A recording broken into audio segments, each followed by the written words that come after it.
The European Union has placed approximately 210 billion euros of Russian central bank reserves under restriction. Most of these assets are held at Euroclear in Belgium. What has changed is the intended duration. The EU has moved toward an open-ended freeze, removing the recurring 6-month renewal cycle that created political veto risk. The income and windfall profits generated on cash balances linked to those immobilized assets are being directed into mechanisms that support Ukraine, including loan repayment support under EU and G7 arrangements. In addition, EU governments have discussed using the long-term freeze to make certain financing arrangements workable for 2026 to 2027 support, while still avoiding language of direct confiscation. Public reporting on the EU plan describes the intended repayment logic as being linked to Russia compensating Ukraine for war damages, rather than Ukraine being treated as the ultimate payer from its ordinary national budget. Separately, under EU and G7 loan mechanisms already in place, public statements by EU institutions and G7 governments state that repayment is intended to be supported by income generated from immobilized Russian assets held in the EU. A temporary freeze implies a credible path to reversal. The EU's move toward an open-ended arrangement removes that premise. Once the renewal mechanism is eliminated, the measure functions as a permanent restriction, regardless of how it is labeled. Under the EU's current approach, Russia cannot access the assets, transfer them, or reclaim control through normal channels. EU officials have made clear that the restriction is intended to remain in place as long as releasing the funds is judged to undermine EU economic and political interests. Central bank reserves have long been treated as effectively protected within the international financial system. The current approach shows that this protection is conditional.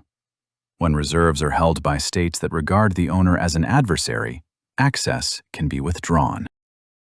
Using income generated from immobilized state assets to support a country that the original owner is actively fighting is not neutral pressure. It is economic coercion with clear strategic intent. The language used in official statements does not change the outcome. Russia is stripped of control over its state funds, while Ukraine receives financial support through Western arrangements. The mechanism may be dressed in technical terms, but the effect is straightforward. One side loses access, the other gains resources. If an equivalent action were taken against the United States, the response would not remain confined to debate. The United States possesses overwhelming war-fighting capability and the ability to impose consequences so severe that even contemplating the seizure or immobilization of its state assets would be considered dangerous and irrational. It is not respect for law that deters such actions against stronger states. It is the credible capacity to impose costs that cannot be absorbed. Russia has not responded because it lacks options that would change the outcome, and those limits are visible on the battlefield and in the economy. What was expected to be a short campaign following Russia's full-scale invasion of Ukraine in February 2022 has become a prolonged war without a decisive victory.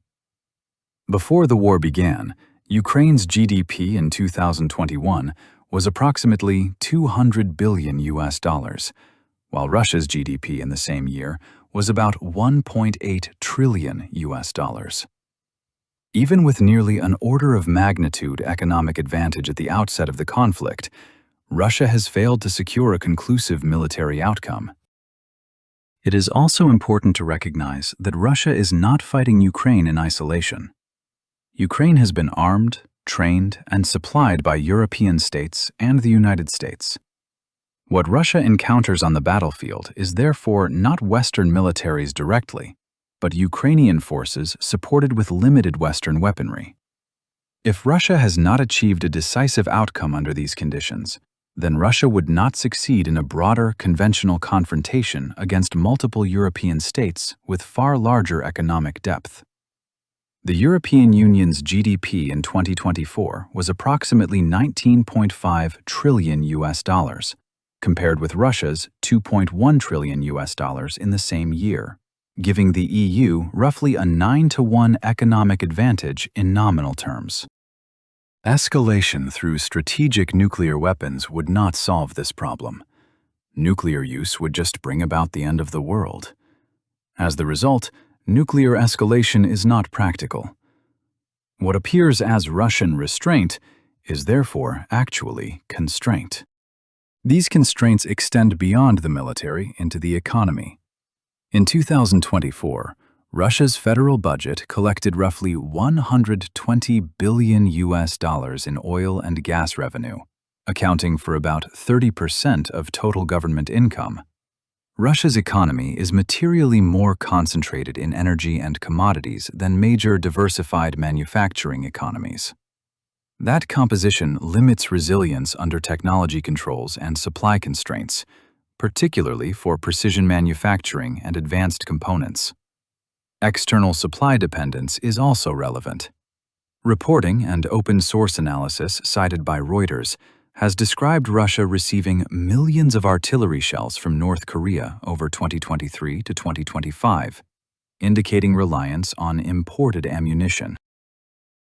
Russia can endure pain and absorb losses, but it cannot dominate escalation across multiple domains or outlast a coalition of advanced industrial economies on production capacity, financing capacity, and replenishment capacity. This is why Russia has not responded forcefully. It is not a lack of will, and it is not moderation. It is the result of visible limits in battlefield performance, economic composition, and the absence of escalation paths that do not end in self-destruction. Legal ownership and institutional rules protect assets only when violating them carries dire consequences. When that condition disappears, assets can be immobilized first, justified, and normalized later. Placing large sums of national wealth inside systems controlled by countries that regard you as an adversary does not provide safety. It creates exposure by design. Once political relations deteriorate, access to those assets can be restricted or denied entirely, regardless of formal ownership claims.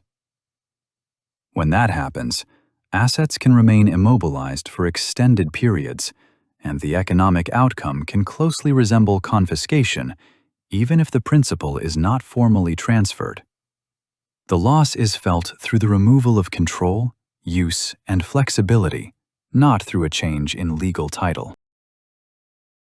Once the formal language is removed, the conclusion is obvious. Written contracts do not protect ownership. Ownership is secure only when freezing it and diverting its value to fund an enemy would impose costs others are unwilling to accept. When that deterrent disappears, control is frozen first, and its use against the owner is justified later. Ownership is maintained by the force of arms, not agreement.